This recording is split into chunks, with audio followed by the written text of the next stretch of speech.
Good morning mga boss. This time, natawalan ulit ako mag-vlog.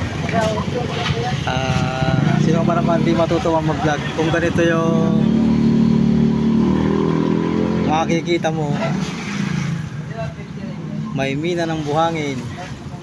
Ang binagmulan, siyempre, pag niyo ay ito palagi yan. Butas. Butas yan.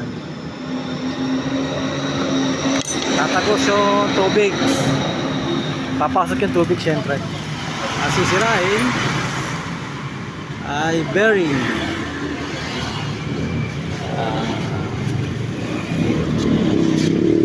Bearing, ito yung mga pinagpalitan namin. Yan, lahat yan, palit yan. Mga nasira. Yung mga bago ay nandito. Buti yung kanyang gear hindi na damage.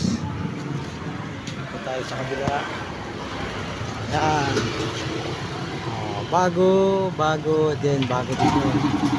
Then yung sa kanyang cover ay bago din. So natuwa na talaga ako kung mag-vlog ulit. Matagal-tagal na rin ako din nakakapag-vlog. Lahat ng mga naka M3 MIUI, ito ang lagi niyong babantayan. Huwag magkaroon ng butas. Ano ang dahilan bakit nagkakabutas? Simple lang, ito lang. Yan. So normally ito palagi yung kanyang ano eh. Ito palagi ang sanhi na pagkabutas na ito eh. Yan. Pag yan eh tumapat dyan, siyempre nalulubak ka. Unti-unti niya nilalagari itong plastic na to, itong cover na to. Parang matalas na ano to lagari, itong goma na to. Yan ang tumitira dyan, tumisira.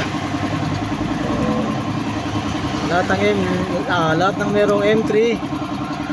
Yun, ito lang. Check nyo palagi. Baka mamaya yung box nyo, yung filter box nyo nabubutas na. So yun lang mga idol. Good morning. Thank you for watching.